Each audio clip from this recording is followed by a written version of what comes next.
Hey guys, it's Daniel, licensed therapist. There's a lot of stuff I deal with my clients in my private practice and therapy.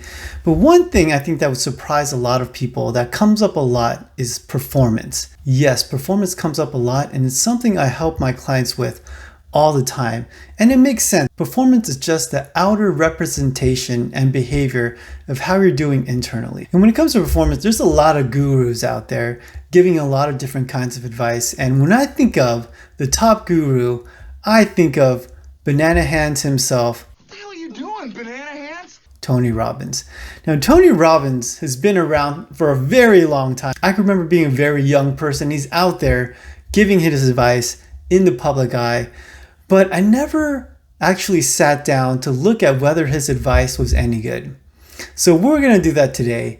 You're going to have a pro, your guy, right here, analyze Tony Robbins' advice and see whether it holds up and whether you should follow it or not. So let's get into this clip and see if it's any good. There's 3 P's that you got to annihilate, crush, or destroy if they're getting in the way of your progress in a relationship or your career or your happiness or your health. These are the 3 P's that make learned helplessness. Number 1, you think the problem is permanent. Once you've had enough disappointment, sometimes your brain doesn't want to get disappointed, so it's a permanent problem. Please write down, no problem is permanent. Only your soul is permanent.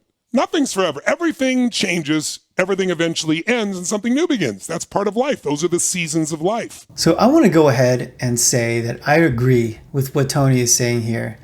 And he's very insightful and says that one big thing that people think is problems are permanent.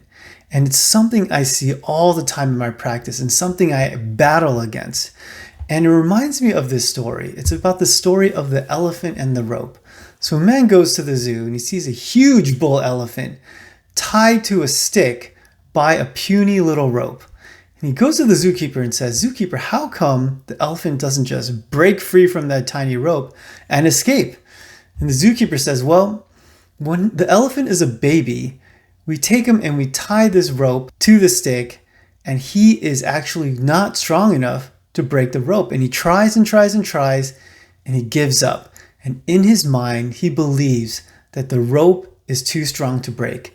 And he grows into a big bull elephant, and he's actually strong enough to break it, but he still looks at that rope and believes that it's unbreakable." So what's actually keeping the elephant prisoner? It's not the rope. It's actually his belief in the rope. And that happens so much with human beings. And it's a very natural, common thing. When we're children, we're naturally powerless and we're naturally dependent on people. But that changes. He's right. Things change. That changes when we get older. When we get older, we become adults. We're more sophisticated. We have more ways to deal with things. And we're older and we're stronger. But sometimes we can keep those beliefs of being powerless, of being weaker, being not good enough. And we do need to change those things and adjust as we get older. And the danger of being powerless is then developing the victim mentality. And the victim mentality is one of the worst things you can have. It's something I battle and try to get rid of all the time. There is no benefit to it. So, Tony, this was a really good one. Permanent things most of the time aren't permanent, and we believe it to be that way. So this one gets my stamp of approval. But let's go on to the next P and see if that one's good too. The second P that keeps people in learned helplessness so they don't change, this belief's got to be annihilated, broken through, and that it's pervasive. That means that because my relationship's not great, my whole life is horrible. And you're forgetting you do have health, or you do have friends, or you do have a job, or you do have whatever. I can breathe. Once again, I gotta agree with Tony here. This is a very common cognitive distortion called overgeneralization. And so I feel like he describes it pretty well. And I think a lot of people know what it is and can relate to it. This cognitive distortion causes us to focus on something. You know, we only have a certain amount of time during the day. We only have a certain amount of thoughts. We only have a certain amount of psychological energy. And it's like currency. And we spend it on certain things. And we don't want to overspend or put all our eggs in one basket. And that's what this is. We're hyper-focused on one certain area of negativity, and it ruins our whole day. And he's right. It's not a good thing.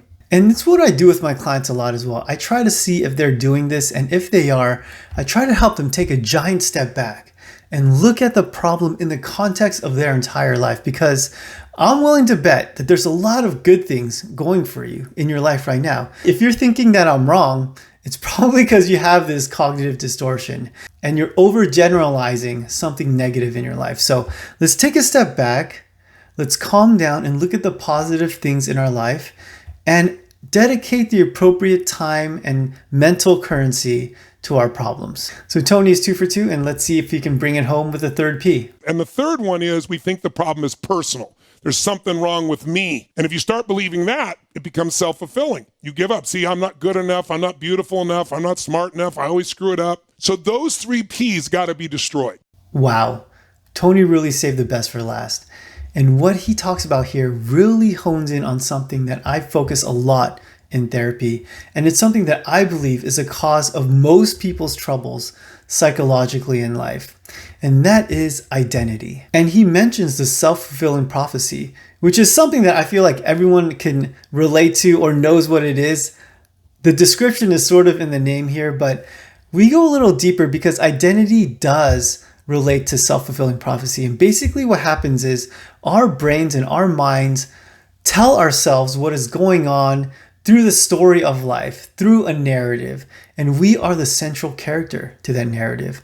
And what he's talking about is slapping a negative label on yourself through these situations. And so if we slap this label on ourselves, we're defining the central character of our narrative. And let me walk through an example of what this looks like. And this plays out all the time in people's lives. You are doing it right now. You're starting your own small business. What do you tell yourself? How do you see yourself? Let's say you see yourself as that person who's a failure. That person who's just a pretender. It's all a pipe dream. What are you doing here? You're destined to fail. You're never going to make it. You don't have the intelligence. You don't have the wit. You don't have the ingenuity. You are not going to be successful. If that is how you define yourself, the central person in the character of your narrative of life, then the actions are going to pretty much guarantee that you're going to fail. But what if we're able to change that? What if you're able to switch that person to somebody, and this is a common trope, we see it all the time in movies, that person who never gives up, that person who has unlimited grit, that person who is not going to fail and is going to try, get knocked down, and get up over and over again. Like I said, we know that person. We've seen it countless times in movies. And if you saw yourself as that person, your behaviors are going to follow suit. You're going to meet roadblocks and you're going to smash through them. You're going to get knocked down and you're going to get back up. So how you see yourself is critically important to how you perform. So I agree with what Tony is saying here. Once again, I feel like a broken record, but I do agree with him. And identity is so important. Who you are and how you see yourself is so important. And it's something that we have to protect very, very fiercely. And you know what? I'm betting that at this very second, there are things about you that you see yourself incorrectly. There are labels that you've slapped on yourself that you really shouldn't have. And that's something, once again, I do in therapy. I really examine the person and look at all the labels, how he describes himself, and see if they're accurate or not. And if there's negative ones that aren't accurate, we have to let those go. Even if there's positive ones that aren't accurate, we have to let those go. So I am very impressed with Tony Robbins. I love his advice here, and I feel like you guys should listen to this. And it makes me think that his other advice is probably pretty good. I don't know his other advice. I'm far from a Tony Robbins expert, but based on this, I'm very optimistic. If there's any other ones that you guys feel are iffy, send it my way, and I'll give you my expert advice. But that's it, guys. If you have anything else you want me to react to, let me know in the comments down there. Thanks for watching, you amazing person. I'll see you next time.